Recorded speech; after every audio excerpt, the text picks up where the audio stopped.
कृष्णा, जय श्री श्याम। तो आज की बड़ी पवित्र, बड़ी पावन कथा है सटतला एकादशी। तो सटतला एकादशी का बहुत बड़ा महान महत्व है। इसमें तिल का दान और तिल से स्नान, तिल से हवन का बहुत बड़ा महत्व बताया गया है। तो व्रतों में एकादशी और दान में अन्नदान सबसे श्रेष्ठ होता है। तो माह का महीना चल रहा है और माघ मास में स्नान आदि करने से मनुष्य हर पाप से मुक्ति पा जाता है। तो एक समय दालभ ऋषि ने पुलिस ऋषि से पूछा कि हे ब्राह्मण, मनुष्य मृत्यु लोक में अनेकों पाप करते हैं और अनेकों पाप करते हैं, ब्रह्म हत्या करते हैं, दूसरे से ईर्ष्या करते हैं और फिर भी वो पता नहीं कैसे और स्वर्ग को प्राप्त कर लेते हैं। इसका क्या कारण है, जो हमें कृपा करके बतलाइए। तो महर्षि कहते हैं कि आपने बड़ा ही अच्छा प्रश्न पूछा है और सबके हितकारी प्रश्न पूछा है। तो मैं आपको बताता हूँ कि माह का महीना सबसे श्रेष्ठ होता है। अगर इसमें कोई स्नान ध्यान करता है तो उसको सारे तीर्थ मिल जाते हैं, और अगर इसमें व्रत कर ले इंसान तो वो मोक्ष को प्राप्त हो जाता है और भगवान विष्णु की शरण में चला जाता है। उसे स्वर्ग लोक की प्राप्ति हो जाती है और उसे वैकुंठ धाम मिलता है। तो बोले ये कैसे मिलता है, इसका क्या कारण है। तो वो कहने लगे कि मैं एक पौराणिक कथा है, मैं आपको सुनाता हूँ कि कैसे और एक इंसान कुछ भी ना करते हुए और उसको स्वर्ग की प्राप्ति मिल जाती है। एक समय की बात होती है कि एक बुढ़िया माँ थी और वो इतने व्रत किया करती थी, बहुत ज़्यादा व्रत करती थी। इतने व्रत कर करके उसकी काया थी वो जर्जर होने लग गई और हर समय भगवान की भक्ति व्रत किया करती थी। एक दिन उसने क्या किया, एक बार कि एकादशी से और एकादशी तक निराहार रहने का प्रण ले लिया। एकादशी तो वो 12 मास करती थी। अब तो जब एकादशी से एकादशी तक निराहार रहने का प्रण कर लिया तो भगवान बोले, विष्णु भगवान, कि इस माता ने इतने व्रत किए हैं, तप किए हैं, सब कुछ किया है, इसको वैकुंठ मिलना तो है, लेकिन इसने कभी अन्नदान नहीं किया। अन्नदान नहीं किया, जब ये यहाँ आएगी तो इसे क्या मिलेगा।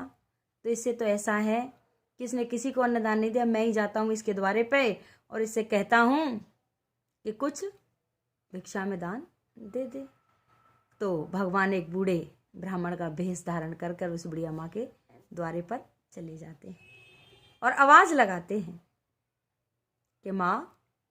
तो अंदर से वो बूढ़ी माँ थी, वो निकल के आती है कि क्या बात है, क्यों आए हो। कि भिक्षा के लिए आया हूँ, कुछ अन्नदान दे दो। तो बुढ़िया माँ थोड़ी सोच विचार करती है। सोच विचार करने के पश्चात क्या करती है, एक मिट्टी का मृत्यु पिंड था और वो उसकी झोली में डाल देती है। अब वो डाल देती है तो भगवान उसी को ले जाते हैं और जहाँ वो मृत्यु के पश्चात आने वाली थी उसी ग्रह में उसको रख देते हैं। भगवान सोचते हैं कि इसने इतना व्रत किया, सब कुछ किया, लेकिन इसने अन्नदान नहीं किया। जब यहाँ आएगी तो क्या खाएगी, क्या पिएगी, क्या करेगी।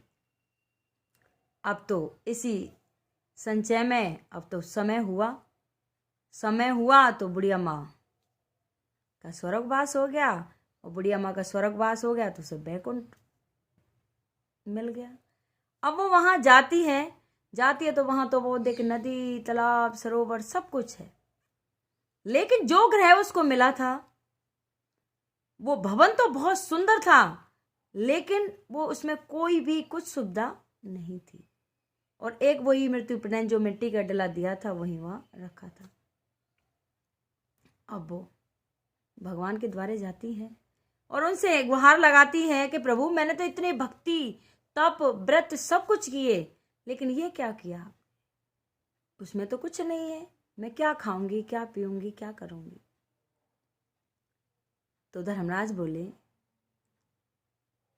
कि सुन, आप आई हो, आपको जो हमारी सारी देव कन्या हैं, देव पत्नियां हैं, वो देखने के लिए आएंगी, इंद्राणियां, और उनसे ये कहना कि जब तक आप मुझे सटतला एकादशी का महात्म नहीं सुना दोगी मैं गेट नहीं खोलूंगी और अगर वो आपको शर्तला एकादशी का महात्म सुना देती हैं तो आपका जो ये ग्रह है सारी चीज़ों से परिपूर्ण हो जाएगा। तो वो विष्णु भगवान के चरणों में बार बार प्रणाम करके और अपने भवन को लौट आती है और अंदर से गेट बंद कर लेती है। उधर सारी देवांगनाएं ऋषि पत्नियां आती हैं स्वर्ग में और उसका गेट खटखटाती हैं कि माताजी गेट खोलो। तो माताजी गेट नहीं खोलती कि क्यों नहीं खोल रही हो, गेट खोलो, हम आपके द्वारे कब से खड़े हैं और आप गेट नहीं खोल रही हो।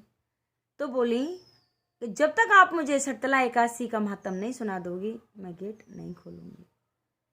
तो जो सारी इंद्राणियां थीं वो बोली कि ये क्या कह रही कि शर्तला एकादशी का महात्म, आप तो धरती से ऊपर आई हो और सीधा आपको स्वर्ग मिला है और फिर भी आप इस बात को कर रही हो कि नहीं, मुझे जब तक शर्तला एकादशी का महात्म नहीं सुन जाएगा मैं गेट नहीं खोलूंगी। उनमें से एक वृद्ध देवांगना थी, वो बोली कि कोई बात नहीं, हम आपको शर्तला एकादशी का महात्म सुनाते हैं। अब उनको शर्तला एकादशी का महात्म सुनाते हैं। जैसे जैसे वो शर्तला एकादशी का महात्म सुनती है उसका जो ग्रह था सारी चीज़ों से परिपूर्ण हो जाता है। और सारी चीज़ों जब शर्तला एकादशी का महात्म सुना दिया, उन्होंने द्वार खोला तो देखा तो अपने को उनसे भी सुंदर और पवित्र पाया। अब तो देखते ही वो हैरान हो जाती हैं कि इतनी बड़ी शक्ति, मैं बड़ी ही अज्ञानी थी कि मैं व्रत तो करती रही लेकिन मैंने कभी दान पुण्य नहीं किया। तो सभी से प्रार्थना है कि एकादशी का व्रत भी करना चाहिए और दान पुण्य भी बहुत जरूरी है। दान पुण्य बहुत जरूरी है। इस व्रत से जहां हमें शरीर शुद्ध और आयोग्य प्राप्त होता है वहीं अन्न तिल आदि दान करने से धन धान्य में वृद्धि होती है। इससे यह भी ज्ञान मिलता है कि प्राणी जो जैसा जैसा दान करता है शरीर त्यागने के बाद उसे वैसा ही फल प्राप्त होता है। अतः धार्मिक कृत्यों के साथ साथ हमें दान आदि अवश्य करना चाहिए। शास्त्रों में वर्णन है कि बिना दान दिए कोई भी धार्मिक कार्य संपन्न नहीं होता। सभी माता बहनों से अनुरोध है कृपा करके व्रत करें, लेकिन व्रत के बाद हमेशा दान देना चाहिए। द्वादशी के दिन खिचड़ी बनाएं, भगवान का भोग लगाएं, किसी को भी दान दें, है जरूरी है। अगर ये मेरी कथा किसी को अच्छी लगी हो कृपया लाइक सब्सक्राइब करें, कमेंट में लिखकर जरूर भेजें। बोल विष्णु भगवान की जय, बोले काशी महारानी।